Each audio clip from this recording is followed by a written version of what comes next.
You've likely heard the advice to be open and vulnerable with others, but there's an important distinction we need to make. Vulnerability is not a free-for-all. It's not about giving everyone access to your soul because it's good to be vulnerable. Vulnerability, in its truest sense, is about courageously sharing yourself with the right people at the right time in the right way. You see, boundaries are not a wall. They are the gates to protect our inner selves. The more we expose our heart, the more we risk it being misunderstood, ignored, or worse, used against us. Boundaries aren't about shutting people out. They are about maintaining respect for ourselves and our relationships. If we fail to set these boundaries, we start to lose touch with our own sense of self-worth. When it comes to relationships, it's not about how many people we can share with, but rather who we share with. Not everyone deserves access to the most intimate parts of your life. People who will respect your vulnerability are the ones you need to invite closer, not those who only seek to take from you. It's essential to be discerning, and your vulnerability has become a buzzword. We hear it everywhere in leadership books, relationships podcasts, social media quotes. Be vulnerable, they say. Speak your truth. And while there is deep wisdom in those messages, there's also a common and dangerous misunderstanding. The belief that being vulnerable means you owe everyone access to your personal life. Let me be very clear. Vulnerability is not about oversharing. It's not blurting out your past traumas to someone you barely know. It's not posting every hardship online hoping for applause.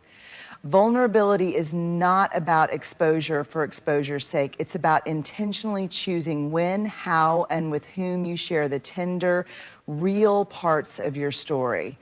Vulnerability is courageous, but it must also be guarded, because when we hand out our most personal experiences without discernment, we risk being hurt, not because we were weak, but because we gave something sacred to someone who hadn't earned the right to hold it. Think of it like this.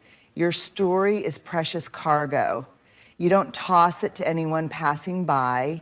You place it gently into the hands of someone who has proven they can carry it with care. So here's the hard truth. Not everyone is safe. Not everyone will know what to do with your truth. Some will judge, some will gossip, some will minimize your experiences because it makes them uncomfortable. And when that happens, it doesn't just sting. It can make us feel foolish, ashamed, or even unworthy. And the tragic result, we start building emotional walls. We start believing that no one can be trusted, that we should just stay silent. But that's not the answer either. The goal isn't to never be vulnerable. The goal is to be strategically vulnerable. That means paying attention to who consistently shows up with empathy, who listens without trying to fix or dismiss, and who respects the privilege of being let in. These are the people who have earned the right to witness our vulnerability. There's a difference between authenticity and emotional exhibitionism. One seeks connection, the other seeks attention. One builds trust, the other demands validation. Vulnerability, when grounded in wisdom and self-respect, becomes a bridge to meaningful relationships. But when offered indiscriminately, it can become a source of pain, confusion, and regret. So vulnerability is not a free-for-all. It is a courageous act of discernment. And it's not a weakness.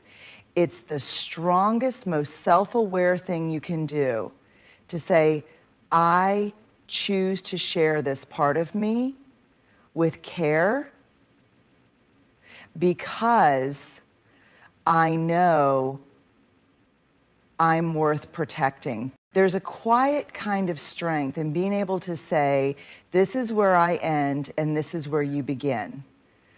That's what boundaries are. Clear lines we draw to protect our emotional, mental, and sometimes even physical space. And yet for so many of us, setting boundaries can feel uncomfortable, even selfish. But here's the truth. Boundaries are not about pushing people away. They're about protecting your self-respect. They are an act of clarity, courage, and deep self-awareness. When we set boundaries, we are not saying, I don't care about you. We are saying, I care about me too. Too often we confuse kindness with compliance. We bend, we stretch, we contort ourselves into shapes that make others more comfortable, and then we wonder why we feel resentful, exhausted, and unseen. When we live without boundaries, we start to disappear in our own lives. We say yes when we want to say no. We listen when someone is overstepping. We share too much with someone who hasn't earned it. We tolerate disrespect in the name of keeping the peace. But peace that costs you your voice, your well-being, or your dignity is not peace, it's quiet suffering. Boundaries are a declaration that your needs, your values, and your emotional safety matter. They are the lines you draw so that your heart doesn't become a doormat. And it's not about being rigid or distant. It's about choosing who gets access to the deeper parts of you. Not everyone deserves a front row seat to your life. Some people are only meant to sit in the balcony, and that's okay. It's important to remember that boundaries are not for other people. They're for you. You are not responsible for how others feel about your limits. You are responsible for setting and holding those limits with integrity. That might mean saying, I'm not comfortable talking about that.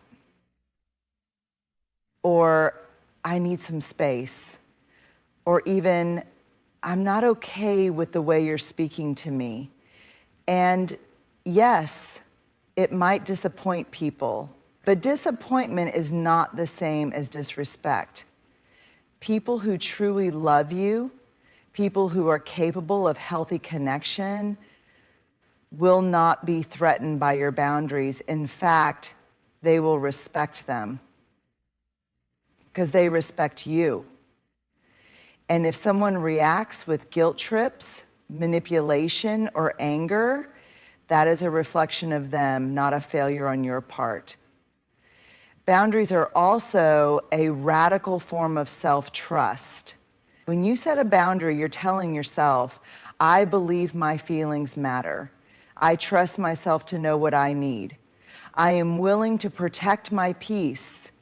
That is not weakness. That is wisdom. So if you've been taught that love means sacrifice without limits, let me gently remind you. Real love includes respect, respect for others, and respect for yourself. Setting boundaries doesn't mean you care less. It means you've learned to care more wisely. You are allowed to be kind and clear, empathetic and firm, open and protected. Boundaries are not walls to keep love out, they are doors. Doors that you get to open, close, or lock based on who shows up with honesty, care, and respect. So ask yourself not, will they still like me if I say no, but will I still like myself if I keep saying yes? Because self-respect begins where people-pleasing ends. and you are worth protecting. One of the greatest acts of emotional maturity is learning that not everyone deserves access to you. Not your time, not your energy, and certainly not your personal life. Discernment is the quiet superpower that allows you to see beyond appearances and into character. It's the inner voice that whispers, pay attention, watch how they show up, listen to what isn't being said in relationships, whether romantic, platonic, or professional. Discernment is what helps us determine who is safe, who is kind, who is consistent, and who is not. We live in a culture that celebrates connection, but rarely teaches us to differentiate between true connection and false intimacy. Just because someone is charming or curious doesn't mean they're trustworthy. Just because someone asks you to open up doesn't mean they know what to do with what you offer. Some people invite your vulnerability simply because they want the story, not because they're willing to carry the weight of your truth with tenderness and care. Discernment asks us to pause, to look beyond the surface, to stop mistaking attention for affection or presence for partnership. When we lack discernment, we tend to operate from a place of longing. We're so hungry to be seen, to be heard, to be understood. We offer ourselves too quickly, too deeply to people who haven't earned that level of trust. And when those people don't handle our hearts well, when they gossip, distance themselves, or use what we've shared against us, we feel betrayed. But it's not just a betrayal by them, it's a quiet betrayal of ourselves too. Because deep down we knew. We ignored the small red flags. We told ourselves we were being too guarded, when really we were being wise. That wisdom matters. You get to be kind without being naive. You get to be generous without being wide open. You get to be warm without handing over every part of yourself to people who haven't shown that they are capable of holding it. Discernment means understanding that not everyone is your people. And that's not a judgment, it's a boundary. Real, safe relationships are built over time. They're not rushed. Let's be honest. At some point, most of us have shared something personal, not because we felt truly safe, but because we were hoping it would make us feel seen, liked, or even loved. That's a very human thing to do. We all want to feel known. We all crave connection. But here's where the trouble begins. When we start confusing sharing with self-worth and oversharing with intimacy, we hand over our stories in search of approval rather than connection. We give people our insides hoping they'll give us something back, a compliment, sympathy, a deeper relationship, or even just attention. And in that moment, we're not being vulnerable. We're bargaining. We're saying, if I give you this part of me, will you give me your validation? That's not real connection. That's performance in disguise. True connection doesn't require performance.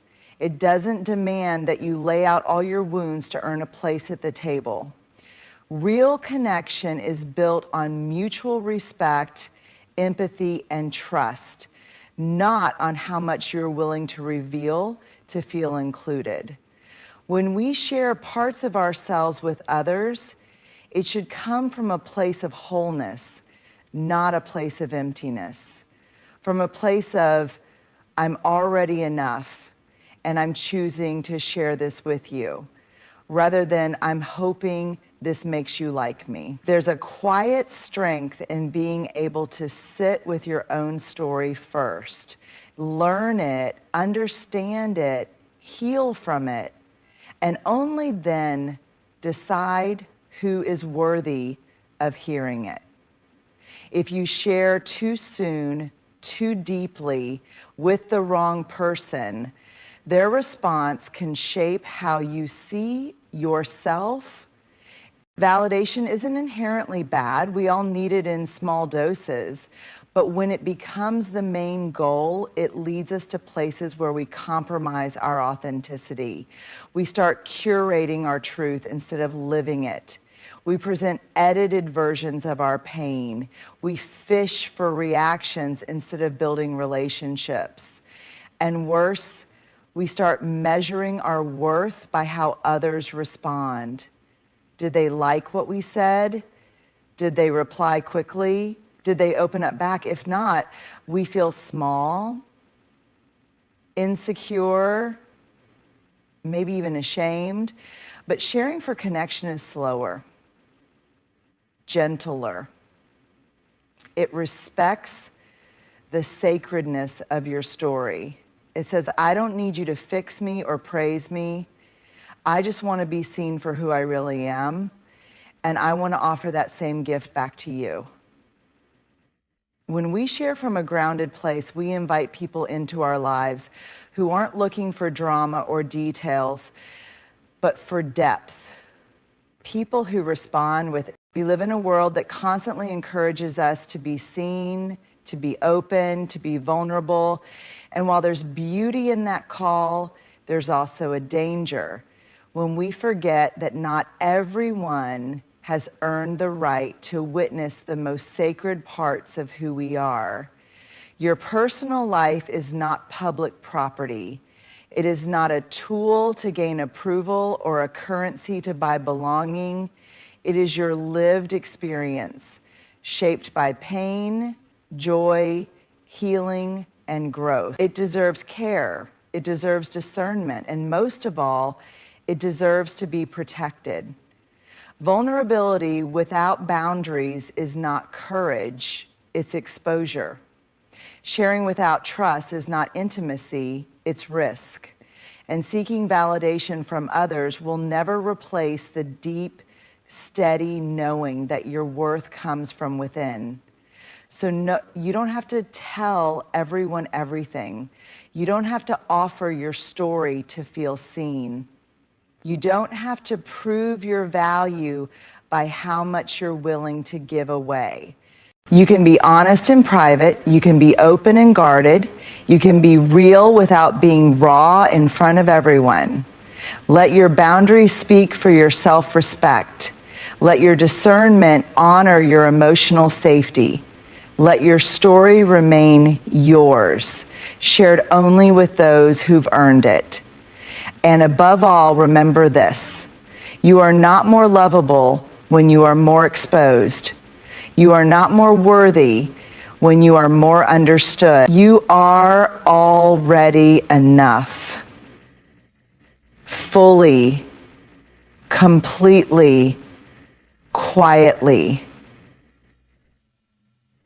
So protect your peace, share wisely, and let your silence, your boundaries, and your choices say what words never could. I respect myself too much to hand my heart to anyone who hasn't shown they know how to hold it.